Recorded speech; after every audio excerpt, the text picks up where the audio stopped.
Alhamdulillah wa syukur ala nikmatillah. Pada kesempatan malam yang mulia ini, di mana kita sudah memasuki bulan Zulhijjah, malam yang ketiga.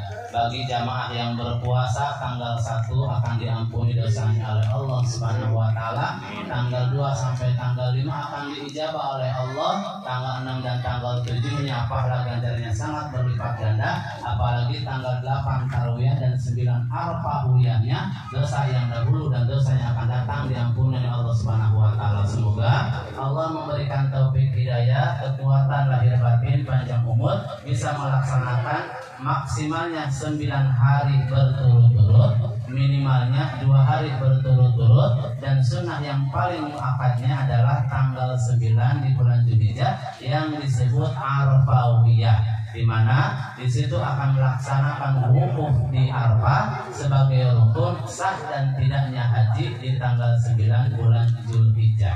Para jamaah rahimakumullah, di saat jamaah haji khususnya Indonesia, umumnya seluruh penjuru dunia akan berkumpul di sana. Kita yang turut mendoakan semoga Allah berikan nasib kepada kita, karena orang haji dan umroh itu ada 3 N-aba arsa: nasab, nasib, nisab. Nasab artinya keturunan. Kalau nenek moyang, kakek sampai ke orang tua kita pernah haji, kemungkinan anak cucunya akan berangkat haji. Namun kalau keturunannya belum ada yang sempat haji sampai meninggal, mungkin kita tidak akan pernah berangkat haji kalau melihat dari status nasab alias keturunan.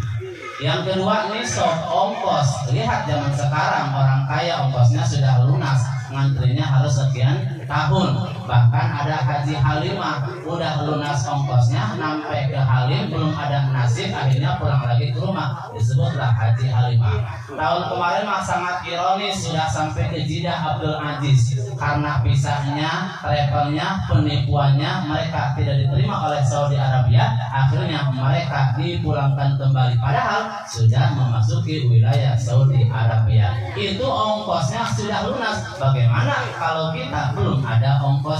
Secara mustahil mungkin kita tidak akan bisa berangkat haji.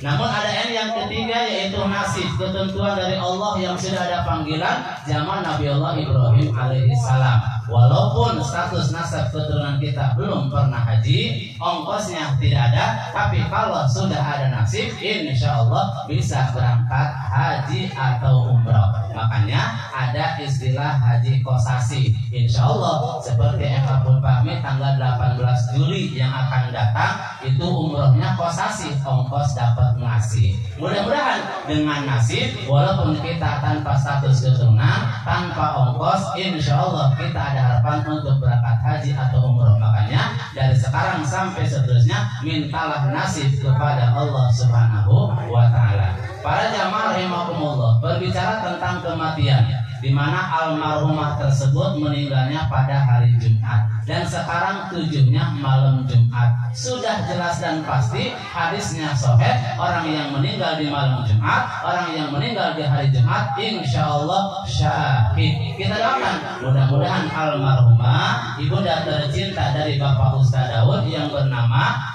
Ibu Oon binti Odi meninggalnya husnul khotimah, diterima amal ibadahnya, diterima iman Islamnya, dihapuskan dari segala dosa dan kesalahannya, terutama ditempatkan dengan ridha rahmat sekaligus ampunan Allah Subhanahu wa taala. Keluarga yang ditinggalkan, wabil khusus Ustaz Daud yang mempunyai ilmu, semoga bermanfaat ilmunya sehingga bisa mendoakan kedua orang tuanya, termasuk auladin sholihin yad'ulah, anak yang soleh yang terus mendoakan kedua orang tua baik yang masih ada ataupun yang sudah tiada. Mudah-mudahan doanya dikabul oleh Allah. Keluarga, ahli warisnya, keturunannya yang masih hidup diberikan ketabahan, kesabaran. Mudah-mudahan tawakaltu ala Allah, berpasrah diri hanya kepada Allah, karena itu adalah ibrah, contoh buat diri kita. Kita pun juga akan menyusul seperti almarhumah. Semoga ajal kelak datang kepada diri kita masing-masing, meninggal dalam keadaan husnul khotimah. Amin ya rabbal.